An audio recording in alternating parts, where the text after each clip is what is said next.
जय माता दी। नवरात्रि के 5वें दिन स्कंद माता की पूजा की जाती है। स्कंद माता देवी दुर्गा का 5वां अवतार है।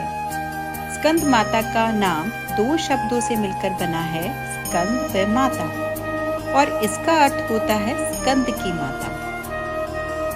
स्कंद का अर्थ है कार्तिकेय, जो कि महादेव और माता पार्वती के पुत्र हैं। माता का अर्थ है माँ, और इसी प्रकार स्कंद माता पार्वती का ही एक रूप है। माँ स्कंद माता की 4 भुजाएं हैं।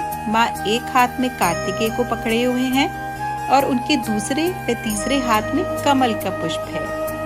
अपने चौथे हाथ से स्कंद माता अपने भक्तों को आशीर्वाद देती है।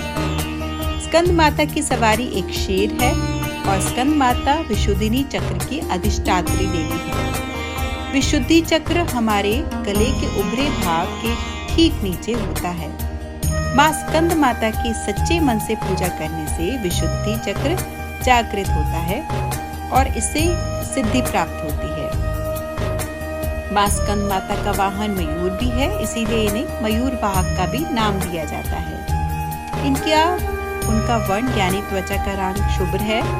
माता हमेशा कमल पर विराजित रहती हैं, इसलिए इनको पद्मासना देवी के रूप में भी जाना जाता है। माँ स्कंद माता का मन पूर्ण रूप से लौकिक और सांसारिक संबंधों से दूर रहता है। स्कंद माता का पूजन करने वाला व्यक्ति और जीव मुख्यतः सांसारिक बंधनों में रहकर भी उनसे मुक्त रहता है। माँ दुर्गा के स्कंद माता अवतार की ऐसी मान्यता है कि माता सती द्वारा अपना देह त्यागने के बाद भगवान शिव ने खुद को सजा देने के लिए स्वयं को सांसारिक बंधनों से दूर कर लिया था और एक तपस्वी के रूप में पहाड़ों के बीच कड़ी सर्दी में तपस्या करने चले गए। इसी दौरान ताड़कासुर और सुरपद्मन नाम के 2 राक्षसों ने देवताओं पर हमला कर दिया। उस वक्त देवताओं की मदद करने के लिए कोई न था।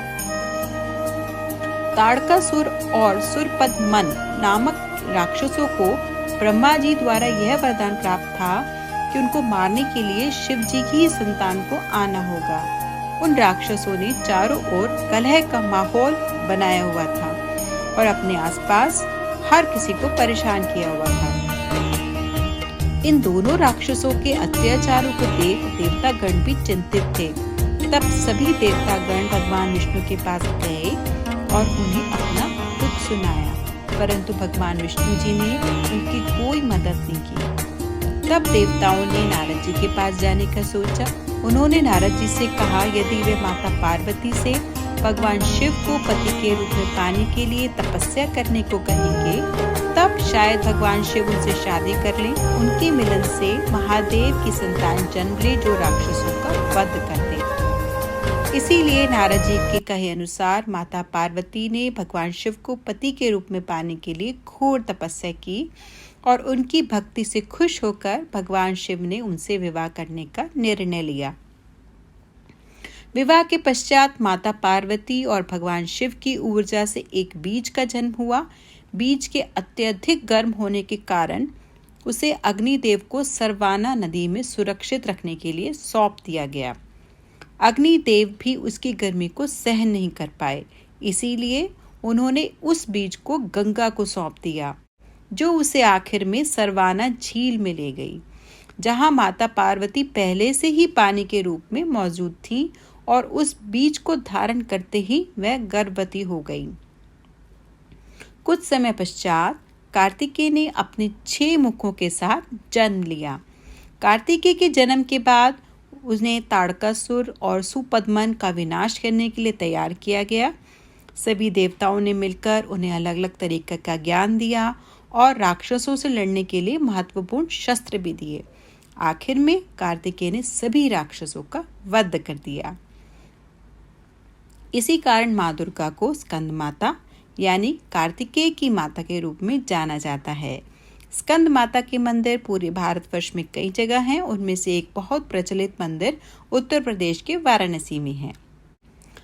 माँ दुर्गा का स्कंद माता का अवतार हमें यह सिखाता है कि कैसे एक माँ सदैव अपने बच्चे को अच्छाई की ओर बढ़ना सिखाती है और यदि जीवन में बुराई का सामना करने के लिए शस्त्र भी उठाना पड़े तो माँ उसका पूरा समर्थन देती है। इसीलिए हमें अपनी माँ का सदैव सम्मान करना चाहिए और उन्हें हर चीज़ के लिए शुक्रिया कहना चाहिए। धन्यवाद।